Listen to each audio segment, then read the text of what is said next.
جميع الأحداث والشخصيات الواردة في هذا المحتوى من وحي الخيال، ولا يروج لأي فكر أو فعل مذكور، وأي تشابه بينه وبين الواقع فهو من محض الصدفة البحتة.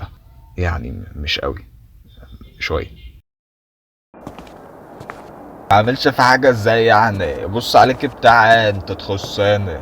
وبعدين انا قلت لك البنطلون الاسترتش ده ما يتلبسش تاني. حاضر يا اخويا. هو انا راجل الا ولا ايه؟ انت نسيت الرجاله كلها يا محمد. ياه قصدي يا بابا. ايوه كده. مش انت قلت ان الوقت في مستشفى 1500؟ انا وصلت اهو وهعرفه كويس ازاي يبص في حاجة الناس. طب بالراحه عليه طيب. تمام. اسبقني انت على درس التربية الاسلامية وما تقفش جنب باب السنتر. حاضر يا اخويا. يلا سلام. دقي ايه يا عربيه بقول لك دقي.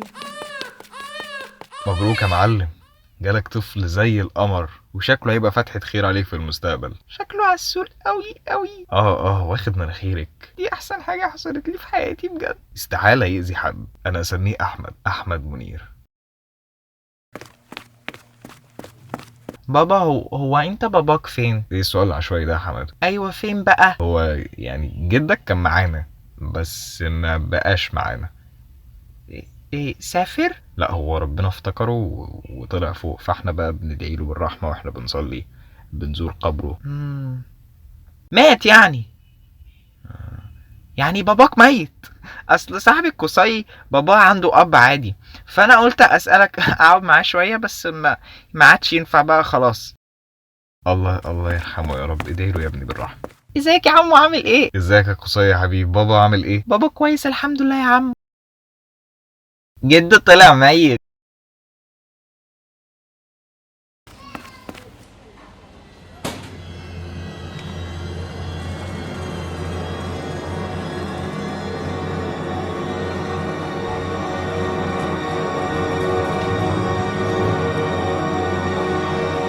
يا انت ايدك فين ولد؟ لا ولا اي مشاكل حضرتك ما تقلقيش، انا عملت حادثه يا حبيبي، ربنا يحفظك ويحفظ حبايبك ان شاء الله. ليه يعني ايه ليه يعني؟ ليه ايدك مش موجودة ولد؟ في لا عادي حضرتك ما تقلقش. ابني زكريا كان فضولي قوي برضه وكان بيسأل على كل شيء حواليه. ربنا يخليهولك. لا بقى زكريا تعيش انت.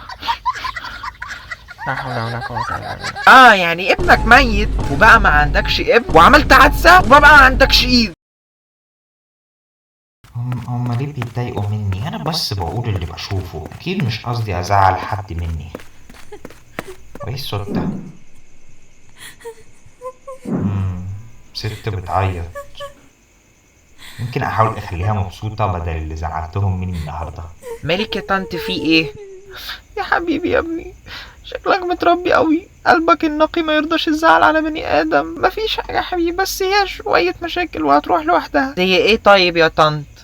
ما اكيد يعني مش هحكي مشاكل الطفل. ما تجربي يا طنط حبيبه الصينيه. اسمك حلو قوي يا طنط، احكي لي بقى. بص يا حبيبي انا كنت متجوزه واحد ومعودناش سوا دلوقتي عشان اتخانقنا في التليفون.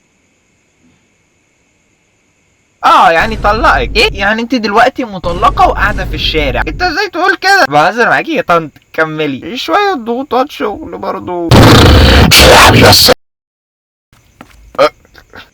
معلش يا حبيبي ما خدتش بالي. ما خدتش بالك ازاي يا ابني؟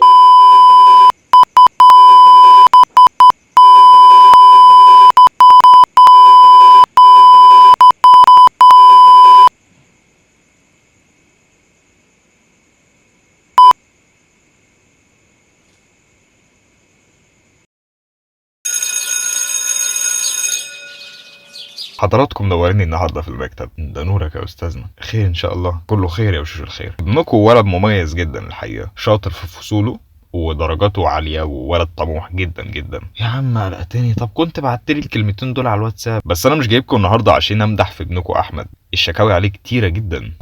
حماده مشاغب شويتين، هيكون مثلا عمل صوت قطه ومدرس بيشرح. ابنك النهارده كان عليه حصه فاضيه، لف وشه وبص لزميله الافريقي وقال له انت وشك شبه الكاكا.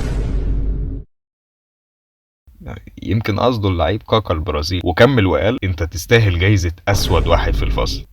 وبتفكرني بالاسانسير بتاعنا. لا بقى انت بتخترع، دي فيها ايه؟ دي مظلم مفهوش لمبة، مش بنشوف حاجة منه.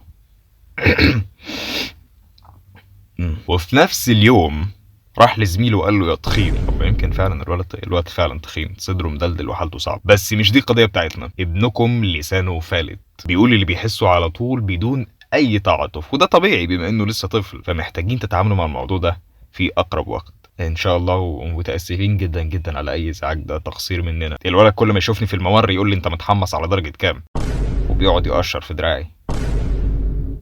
ما بقيتش اعرف انام بالليل. خلاص ما تقلقش، احنا هنتصرف.